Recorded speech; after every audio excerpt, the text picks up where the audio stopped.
Bismillahirrahmanirrahim. Assalamualaikum warahmatullahi wabarakatuh. Hai teman-teman, perkenalkan, nama saya Dina Meliana. Saya berasal dari Fakultas Usuluddin, itu program studi Ilmu Al-Quran dan Tafsir Institut PTIQ Jakarta. Kali ini saya akan menceritakan Sirah Nabawiyah yang berjudul Sulhul Hudaybiyah. Nah, kira-kira apa sih Sulhul Hudaybiyah itu? Mari kita simak cerita berikut ini. Latar belakang kejadian Hudaybiyah ini diawali dengan mimpi yang dialami oleh Rasulullah, bahwa beliau dapat memasuki Baitul Haram bersama sahabat-sahabatnya untuk melakukan tawaf dan mencukur rambut. Kemudian, beliau menyampaikan hal tersebut kepada para sahabatnya, dan mereka pun menyambut dengan sukacita. Dengan membawa hewan hadiu, beliau akan melakukan ihram dan umroh agar orang-orang memberikan rasa aman, dan agar mereka mengetahui bahwa beliau datang hanya untuk berziarah ke Baitullah sebagai bentuk pengagungan kepadanya. Pergerakan kaum muslimin pun dimulai. Pada hari Senin awal bulan Zulqa'dah tahun 6 Hijriah, Rasulullah Shallallahu Alaihi Wasallam ditemani oleh istrinya, yaitu Ummahatul Mukminin Ummu Salamah, bersama 1.400 orang sahabat pergi ke Mekah untuk umrah. Rasulullah Shallallahu Alaihi Wasallam berangkat dengan mengendarai untanya, yaitu yang bernama Al-Qaswa. Mereka pergi dengan tidak membawa senjata untuk perang, kecuali senjata seorang musafir dan pedang-pedang yang berada di dalam sarungnya.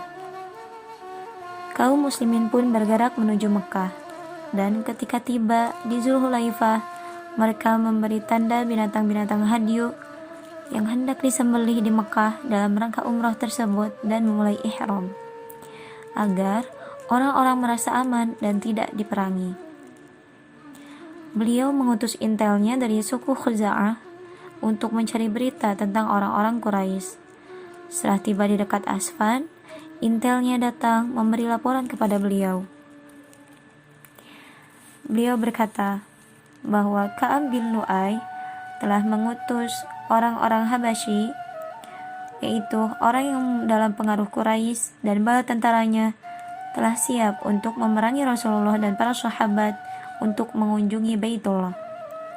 Maka setelah mendengar berita tersebut, Rasulullah melanjutkan perjalanan dengan melewati jalan lain. Ketika mendengar tentang kabarnya Nabi Muhammad SAW dan para sahabat, orang-orang Quraisy di bawah pimpinan Khalid bin Walid, 200 personil pasukan berkuda telah berjaga di Karo Gomim, yaitu jalan utama menuju Mekah, untuk menghalangi kaum muslimin. Dengan pasukan berkudanya, Khalid melihat kaum muslimin yang sedang menunaikan sholat zuhur, yaitu ketika ruku dan sujud. Ia berkata, mereka sedang dalam keadaan lengah, dan seandainya kita menyerang mereka, pasti kita berhasil. Kemudian, ia memutuskan untuk menyerang kaum muslimin dengan tiba-tiba, ketika mereka sedang menunaikan sholat asar. Tetapi Allah telah menurunkan hukum sholat khauf, sehingga Khalid tidak bisa meraih kesempatan tersebut. Setelah itu, datang beberapa utusan dari kaum Quraisy. Yang pertama, Budayl bin Warqa. Beliau datang untuk bertanya apa tujuan dan sebab Rasulullah datang ke Mekah. Lalu beliau menginformasikan hal tersebut kepada kaum Quraisy, dan kaum Quraisy pun tidak percaya. Lalu diutuslah orang kedua, yaitu Mukhrij bin Hafas. Saat datang kepada Rasulullah, Rasul berkata, orang ini adalah pengkhianat, orang ini adalah penipu. Setelah datang dan berbicara, Rasulullah berkata kepadanya seperti yang beliau katakan kepada Budayl dan teman-temannya. Mukhrij kemudian kembali menghadap kepada orang-orang Quraisy dan menyampaikan informasi kepada mereka. Lalu kaum Quraisy pun tetap tidak percaya.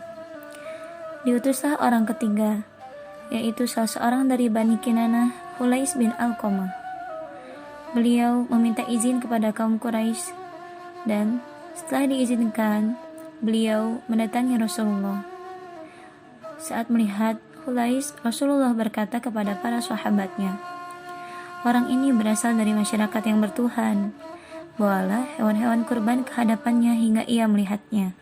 Ketika melihat hewan-hewan kurban tersebut yang sudah ditandai untuk umrah, Hulais langsung menemui orang-orang Quraisy tanpa bertemu lagi dengan Rasulullah karena menghormati apa yang telah disaksikannya. Hulais kemudian pulang menemui teman-temannya dan berkata, "Saya telah melihat binatang-binatang kurban yang telah digiring dan telah diberi tanda. Menurutku, mereka itu tidak patut untuk dihalangi." Setelah itu, kaum Quraisy pun mengutus orang yang keempat, yaitu Urwah bin Mas'ud As-Saqafi. Kemudian, Urwah mendatangi Rasulullah dan berbicara kepada beliau.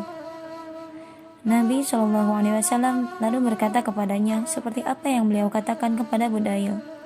Ketika itulah Urwah berkata bahwa kaum Nabi Muhammad itu hendak membinasakan Nabi Muhammad. Mendengar ejekan tersebut, Abu Bakar berkata kepadanya, "Isaplah kemaluan berhalamu, Silata. Apakah kamu kira kami meninggalkannya?" Urwah berkata dan bertanya kepada Rasulullah, "Siapakah dia?" Lalu Rasulullah menjawab bahwa ia adalah Abu Bakar. Lalu Urwah berkata, "Demi Allah, seandainya aku tidak merasa berhutang budi kepadamu, niscaya aku balas kamu." Setelah itu, Urwah melanjutkan pembicaraannya. Dan selama itu pula, ia ingin memegang jenggot Rasulullah. Tetapi di sisi lain, Al-Mughirah bin Syu'bah selalu berada di sisi Nabi SAW dengan membawa pedang dan memakai perisai di kepalanya. Ia menjaga Rasulullah dari Urwah yang hendak memegang jenggotnya. Lalu ia memukul tangan Urwah dengan gagang pedang, seraya berkata, "Jauhkanlah tanganmu dari jenggot Rasulullah." Urwah mengangkat kepalanya, lalu berkata, "Siapa dia?" Lalu Rasulullah menjawab, "Al-Mughirah bin Syu'bah." Setelah itu, Urwah pun memperhatikan sahabat-sahabat Rasulullah dan sikap mereka dengan beliau, lalu kembali kepada teman-temannya seraya berkata kepada mereka, "Wahai kaumku, demi Allah, aku pernah diutus kepada para raja, kaisar, Kisra, dan Najasyi. Tetapi aku belum pernah melihat seorang raja diagungkan oleh sahabat-sahabatnya seperti pengagungan sahabat Muhammad kepada Muhammad." Sebelum terjadinya perdamaian ini, Utsman bin Affan diutus oleh Rasulullah SAW ke Mekah untuk memberitahukan bahwa mereka datang bukan untuk berperang, namun untuk melaksanakan umrah. Karena kedudukan Utsman yang terhormat, maka kaum musyrikin Quraisy menawari Utsman untuk melakukan tawaf. Namun, Utsman menolak dan berkata, "Aku tidak akan bertawaf sebelum Rasulullah SAW melakukannya." Sebelum Utsman kembali, tersebar kabar bahwa ia dibunuh. Tentu saja hal itu membuat Rasulullah sedih. Oleh sebab itu, Nabi memanggil para sahabatnya untuk melakukan baiat perang. Mereka pun berbaiat kepada beliau di bawah pohon di tempat itu, yaitu pohon Samurah. Jumlah sahabat yang berbaiat di bawah pohon tersebut sama dengan jumlah mereka yang berangkat bersama Rasulullah ke Hudaybiyah, kecuali Al-Jud bin Qais yang bersembunyi di balik untanya karena kemunafikan dan keciutan nyalinya. Kisah ini Allah lukiskan dalam Al-Quran pada Quran Surah Al-Fath ayat 18. Suhail pun kemudian mendatangi Rasulullah dan berbicara panjang lebar, kemudian keduanya menyepakati syarat-syarat perdamaian.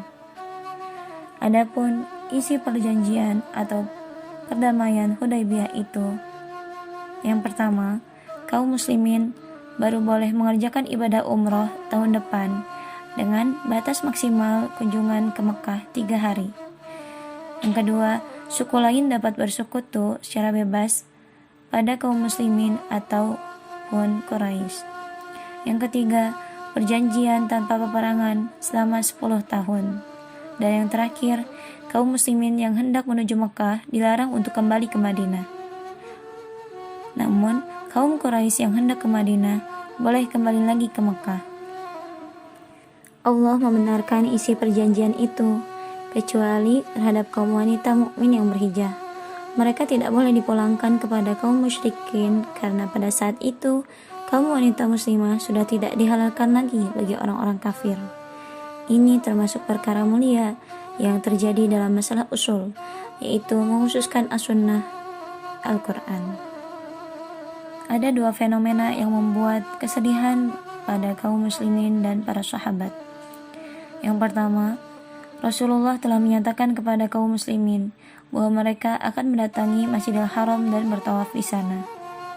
Lantas, mengapa beliau kembali dan tidak jadi melakukan tawaf? Fenomena yang kedua yaitu kaum muslimin meyakini beliau adalah Rasulullah dan berada di atas kebenaran, dan Allah telah menjanjikan kemenangan agamanya. Lantas, mengapa beliau menerima tekanan kaum Quraisy dan mau direndahkan dalam perjanjian perdamaian?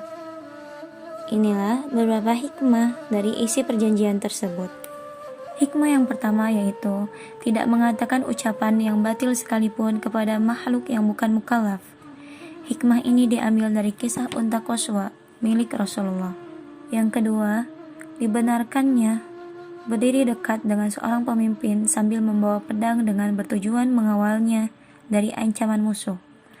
Kisah ini diambil dari Mughirah bin Syu'bah yang menjaga Rasulullah dari Urwah. Yang ketiga, sholat khauf yang dilakukan Rasulullah di Usfan menunjukkan betapa pentingnya sholat, dan tentunya sholat berjamaah. Walaupun sedang dalam keadaan genting seperti yang sedang perang, sholat tetap wajib dilaksanakan. Adapun hikmah yang keempat yaitu pentingnya perilaku serta pengaruh yang lebih besar daripada ucapan. Selanjutnya, Rasulullah mengajarkan kepada sahabatnya bahwa seorang muslim untuk selalu berbaik sangka. Dan yang terakhir, cintanya para sahabat kepada Rasulullah dan penghormatannya yang sangat luar biasa. Dari sini kita bisa melihat bahwa yang dilakukan oleh kaum muslimin tidak lain hanyalah untuk membangkitkan kesadaran kaum Quraisy dari kesombongan mereka dan sikapnya yang selalu menghalangi orang menuju jalan Allah. Dan ini merupakan bukti kegagalan dan kelemahan bagi pihak yang memulai menyerang, yaitu kaum Quraisy. Terakhir, inilah peta Hudaybiyah. Hudaybiyah adalah nama sebuah sumur arah barat daya dari kota Mekah dengan jarak sekitar 22 km. Sekarang, tempat ini dikenal dengan nama Asy-Syumaisi. Alhamdulillahirrabbilalamin. Itulah cerita singkat Sulhul Hudaybiyah. Semoga video ini bermanfaat dan menambah rasa cinta kita kepada Rasulullah dan para sahabat. Amin ya Allah ya Rabbal Alamin. Cukup sekian. Jazakumullah khairan. Wassalamualaikum warahmatullahi wabarakatuh.